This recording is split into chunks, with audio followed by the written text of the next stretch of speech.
Bagaimana yang dari luar Lampung gitu loh. Nah ini yang masalah satu tadi pertanyaan di awal itu, kita pengennya nanti bagaimana misalnya semua komoditas yang dari Sumatera Selatan, misalnya nanti juga ada dari Bengkulu, ada yang misalnya dari Jambi misalnya gitu ya, itu yang di sertifikasi atau pintu ekspornya atau pintu pengeluaran terakhirnya itu ada misalnya di Lampung.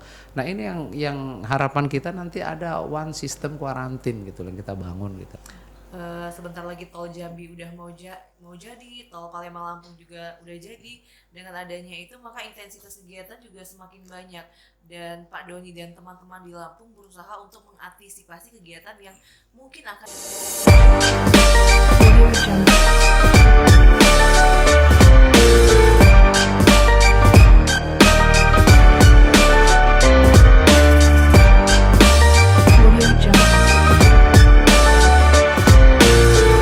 Assalamualaikum warahmatullahi wabarakatuh. Berjumpa lagi di Kito Podcast. Podcastnya Karantina Sumatera Selatan. Media berbagi informasi dan silaturahmi dari Balai Karantina Hewan, Ikan, dan Tumbuhan Sumatera Selatan. Oke pemirsa Kito Podcast, pada kesempatan kali ini kita menghadirkan bintang tamu, yaitu Kepala UPT dari provinsi tetangga, yaitu Provinsi Lampung. Boleh kita sapa Pak Doni, pemirsa kita podcast di rumah. Disapa Pak Doni. Oh, Kita podcastnya halo gitu. halo. Jadi pemirsa kita podcast, saya kenalkan Pak Doni ini adalah Kepala BKHIT-nya Lampung. Pak Doni, kan kita tetanggaan nih ya Pak ya. Ya. Boleh nggak sih bertanya sedikit mengenai selama ini sinergi yang udah terjalin antara karantina Sumatera Selatan sama karantina Lampung itu apa aja Bapak? Iya, terima kasih. Kalau karena bertetangga ya, memang banyak sekali sebenarnya komunitas-komunitas yang wajib periksa karantina itu ya memang yang dilalu lintaskan antar Palembang dan juga Lampung. Nah, jadi memang karena Lampung ini juga mungkin kelebihannya lah karena di situ juga menjadi jalur keluar logistik ya, termasuk juga ke Jawa misalnya melalui pelabuhan Bakauni, kemudian juga ekspor itu juga banyak melalui pelabuhan Panjang Lampung, di mana memang bahan bakunya itu juga banyak dari Palembang. Jadi kalau boleh kita katakan sih memang sebagian besar komunitas-komunitas Lampung komunitas Sumatera Selatan yang keluar dari Sumatera Selatan itu lalu lintas jalur logistiknya itu ada di Lampung gitu loh. Jadi ya memang sehingga memang ini harus harapannya memang untuk sinergi ini ya harus terbangun lah satu sistem quarantine one system gitu loh ke depannya. Tinggal nanti seperti apa itu mau kita bangun lah gitu. Pak Doni, kalau dibandingkan dengan Sumatera Selatan ini kan Lampung itu punya pelabuhan Bekauheni Ya. yang tersambung ke pelabuhan Merak. Nah itu kan seperti kita ketahui mungkin intensitas kegiatannya itu cukup padat ya Pak ya, banyak sekali. Mungkin sehari bisa berapa banyak Pak? Kalau sekarang kalau rata-rata kalau di Bakaun itu sehari rata-rata bisa 300-an, 300-an, 300-an luar biasa. sertifikat. Kalau ekspor itu 60 sampai 100 sertifikat. Dan itu pasti banyak juga yang dari Sumatera Selatan. Iya. Nah dengan banyaknya kegiatan yang ada di Bekauheni tersebut Pak, bagaimana caranya Pak Doni membina bawahan-bawahan Pak Doni itu agar bisa memberikan pelayanan terbaik kepada pengguna jasa yang ada di sana? Iya, jadi memang dengan Badan Karantina Indonesia kita sekarang, di mana ada dua fungsi penguatan yang sebelumnya tidak ada ya, yaitu salah satunya juga masalah terkait manajemen risiko dan juga standar.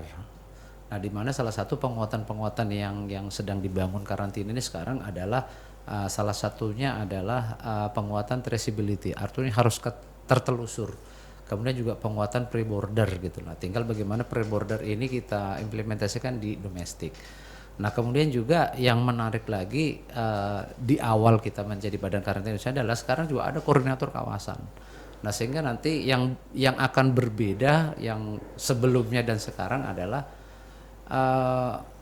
sekarang kita harus sama nih ngomongin Sumatera gitu loh. Nah, yang di struktur organisasi kita tuh sekarang itu dikoordinir oleh Balai Besar di Sumatera Utara gitu loh. Nah, ini harapannya memang pondasi-pondasi ini sangat menurut saya sangat basic. sangat basic untuk menguatkan tindakan nanti karantina ke depan. Nah, bagaimana di Lampung gitu loh. Jadi di Lampung ini memang menjadi unik karena komoditas yang melalui lintas di Pelabuhan Bakauni itu 35% itu juga dari luar Lampung. Nah, sebagian juga dari secara komoditas misalnya mungkin yang paling banyak dan cukup tinggi itu misalnya komoditas telur, kemudian juga sarang burung walet misalnya gitu. Itu banyak sekali yang dari Sumatera Selatan. Nah, untuk komoditas ekspor yang dari Sumatera Selatan itu juga misalnya kopi, produk-produk sawit dan turunannya gitu loh. Nah, sehingga memang kegiatan di Lampung itu juga menjadi cukup tinggi. Cukup tinggi gitu loh. Nah, bagaimana sih untuk mengelola kegiatan tinggi ini karena memang secara jumlah SDM juga sebenarnya juga kita juga sama lah saya rasa ini juga problem kita seluruh Indonesia artinya juga kita mau nggak mau kita juga harus mengoptimalkan SDM yang ada.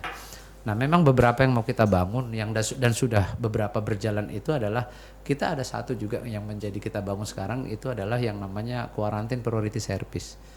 Nah, Quarantine Priority Service itu adalah kita memilih pelaku-pelaku usaha yang kita anggap sistem perkarantinanya itu juga sudah bagus gitu loh. Itu yang pertama. Kemudian juga mereka wajib memenuhi indikator-indikator yang kita persyaratkan gitu loh. Selain itu juga mereka wajib punya kayak semacam quality control QC itu yang menjadi PIC kita nanti karantina dengan pelaku usaha gitu loh. Nah, sehingga harapannya dengan penguatan-penguatan di hulu ini langsung di tempat-tempat si perusahaan ini harapannya ketika misalnya itu untuk pemenuhan penerbitan sertifikasi di pelabuhan karena memang idealnya layanan di pelabuhan itu juga nggak boleh lama gitu loh. Nah, sehingga ini yang kita kuatkan nanti harus di hulunya. Nah, jadi sehingga dengan sistem yang kita bangun ini juga ternyata juga banyak diminati oleh perusahaan-perusahaan. Nah, jadi sekarang sudah merambah ke pelaku usaha telur gitu loh, telur konsumsi, telur tetas. Nah, harapan kita juga nanti ini akan merambah lagi ke DOC gitu loh. Nah, kemudian gimana yang untuk karantina tumbuhan misalnya juga pelaku-pelaku usaha yang sudah ekspor. Nah, sebagian ada yang di lintasan ke Jawa ini juga sebenarnya sudah bisa mendapat layanan ini gitu loh. Karena di perjalanan mereka juga akan bisa hemat 1 sampai 2 jam. Yang tadinya dia manual, antri dari awal ini kita kelebihannya lagi juga nanti pelaku usaha itu bisa unduh sendiri sertifikat karantinanya. Nah, jadi kayak self service gitu, Pak. iya, jadi ya karena memang aplikasi Bestras yang dibangun karantina sekarang juga nanti memang tujuannya mengakomodir salah satunya itu. Nah, ini kita udah duluan sudah terapin gitu loh. Nah, jadi harapannya memang nanti bagaimana yang dari luar Lampung gitu loh. Nah, ini yang masalah satu tadi pertanyaan di awal itu kita pengennya nanti bagaimana misalnya semua komoditas yang dari Sumatera Selatan, misalnya nanti juga ada dari Bengkulu, ada yang misalnya dari Jambi misalnya gitu ya. Itu yang di sertifikasi atau pintu ekspornya atau pintu pengeluaran terakhirnya itu ada misalnya di Lampung.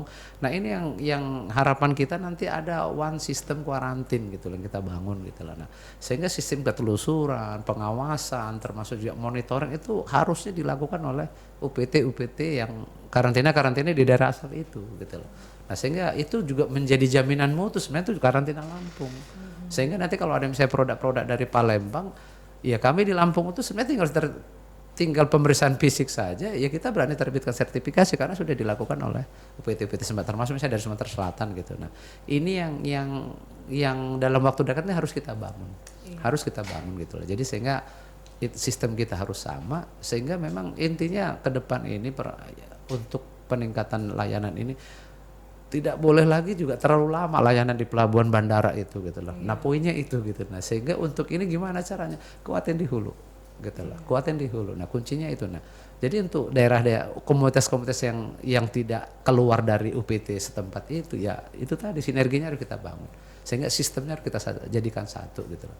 Nah, kami berharapnya nanti juga kalau ini sistem ini bisa kita jalankan, saya yakin Sumatera Selatan akan banyak kegiatan-kegiatan baru itu nanti nambah gitu loh. Jadi sebenarnya itu sih. Jadi bagaimana memang mitigasi risiko itu juga menjadi semakin kuat. Sistem kita berjalan, layanan di bordernya itu juga menjadi cepat gitu loh. Iya. Jadi mungkin secara singkatnya karantina Lampung ini sedang membuat sebuah inovasi ya Pak ya untuk mempercepat layanan kepada pengguna jasa gitu ya Pak. Iya, mempercepat layanan tapi juga tanpa tanpa artinya gini, layanan menjadi cepat tapi mitigasinya juga tetap kuat gitu loh. Iya. Sehingga kita tetap terjamin layanan yang semakin cepat ini juga terjamin gitu loh aspek-aspek kesehatan perkarantinaannya. Artinya tidak meninggalkan SOP yang ada gitu ya Pak. Iya, nah jadi yang memang, sehingga yang menjadi baru di sini adalah bagaimana kita bisa berkolaborasi sebenarnya secara kesisteman antar kita karantina sendiri nih. Kita kan juga belum ngomong sinergi dengan instansi lain ya gitu. Nah, kita artinya memang secara kawasan, iya bisa di Sumateranya atau misalnya untuk produk-produk tertentu yang memang kita bisa keroyokan berapa UPT punya barang yang sama. Nah karena begitu diekspor ini kan juga menjadi produk Indonesia sebenarnya gitu loh. Nah sehingga ini memang kalau sinerginya bisa kita bangun sih bisa menjadi kita punya one system quarantine tadi. Ya harapannya memang ini kita punya andil semua ini gitu loh. Nah mungkin bagaimana misalnya kontribusinya buat daerah gitu. Nah kelemahan kita sekarang ini juga report misalnya, tahu nggak sih kita misalnya dari Sumatera Selatan tuh setiap bulan tuh berapa ton kopinya yang dikirim ke Lampung untuk diekspor, itu kita nggak tahu. Nah ini kan kita harus punya reportnya karena itu juga salah satu kontribusi kita untuk pemerintah daerah gitu. Nah ini juga nanti kita bagaimana sistem, apakah kita wajibkan misalnya mereka punya sertifikat of origin gitu loh, sehingga nanti pelaku usaha ini kan memang menjadi wajib begitu dia mau berangkat ke Lampung misalnya dia harus lapor ke dinas perindak misalnya gitu, sehingga terbit nih COO gitu loh. Nah COO inilah kami kumpulkan nanti di Lampung sehingga kami tahu nih berapa dari Jambi, berapa dari Lampung. Nah sehingga nanti ini ketelusurannya, kalau ini kan karena keuntungan untuk kita juga, ini ketelusurannya kan terbangun. Sehingga nanti kalau ada masalah-masalah misalnya di negara tujuan gitu, kita cepat dapat nih, oh ini bermasalah di Kabupaten A, nah, nanti langsung UPT setempat nih langsung datang misalnya untuk melakukan perbaikan-perbaikan di sana gitu loh. Nah jadi harapannya sih begitu. Jadi penguatan-penguatan di hulu ini bisa nanti di kontribusi UPT-UPT yang menjadi sumber atau asal produk ini, ya lakukan rutin BIMTEK di situ, kuatin edukasi ke petani, GHP-nya, GAP-nya kuatkan di situ gitu. Nah ini kalau kita hulunya dikuatin, dibantu oleh UPT-UPT yang menjadi asal barang ini, logikanya nanti di Lampung itu juga kita bisa cepat gitu loh. Karena memang suka nggak suka memang pelabuhannya dari sana gitu loh. Apalagi nanti misalnya dengan tersambungnya juga jalan tol nanti dari Jambi ke Palembang. Komunitas Jambi ini pun saya akan yakin mereka akan lebih secara kos akan lebih menguntungkan dia untuk ekspor untuk ekspor di Pelabuhan Panjang atau ke Jawa itu juga yang tadinya lewat pesawat, mungkin mereka juga akan pilih darat. Karena cuma 6 jam 7 jam gitu loh. Untuk daratnya misalnya dari Jambi sampai Bakauni pasti kosnya akan lebih murah dibanding misalnya kayak sekarang ini masih pakai pesawat gitu lah. Nah ini akan makin ramai lagi nih gitu lah. Nah artinya kan ini kan juga harus menurut saya juga harus sudah kita antisipasi lah, sehingga sistem perkarantinanya gimana nih kita tetap ketat dengan jalur yang semakin mudah gitu loh. Ya itu tantangan lah, terutama untuk kita di Lampung lah, karena kita memang kebetulan dapat tugasnya juga di pelabuhan penyeberangan yang menjadi pintu keluar untuk Jawa Sumatera gitu. Ini menjadi tantangan lah untuk kita karantina khususnya.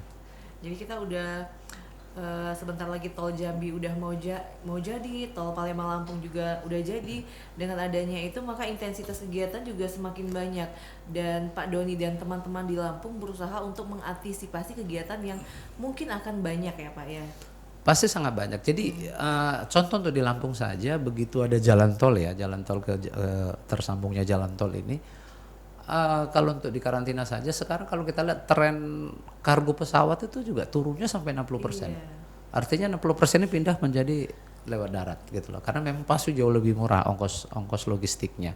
Nah sehingga mengantisipasi ini gitu, nanti juga tersambungnya sebentar lagi tol Jambi ini, pasti juga kegiatan-kegiatan yang melalui lalu lintas di Bakauni termasuk nanti untuk ekspor itu dari Jambi itu pun saya yakin akan banyak beralih ke darat. Nah sehingga gimana itu mengantisipasinya? Nah itu tadi.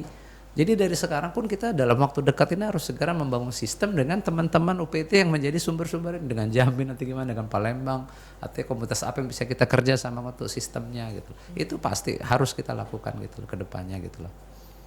Oke. Pak Doni, mungkin karena keterbatasan waktu ya Pak ya, mungkin kita akan segera mengakhiri podcast kita. Tapi tadi saya kebetulan lupa karena terkesima melihat Pak Doni, jadi saya lupa mengajak Pak Doni menyapa pemirsa kita podcast di rumah dengan salam dari Palembang. Mungkin sebelum kita tutup acara ini Pak, boleh kita sapa pemirsa kita podcast di rumah? Nanti kalau saya bilang salam dari Palembang, Pak Doni kita jawab sama-sama Kito Paca. Oke. Salam dari Palembang. Kito Paca. Kerja ikhlas tercapai optimal, profesional, amanah, cermat, akuntabel, dan konsisten. Oke pemirsa di rumah, senang sekali kita sudah kehadiran bintang tamu dari BKHIT Lampung. Mungkin pada lain kesempatan kita juga akan menghadirkan bintang tamu lainnya.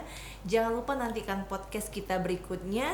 Tentu saja bersama saya Novita Asriani dan juga rekan-rekan yang lain. Saya akhiri wabillahi taufik wal hidayah. Wassalamualaikum warahmatullahi wabarakatuh.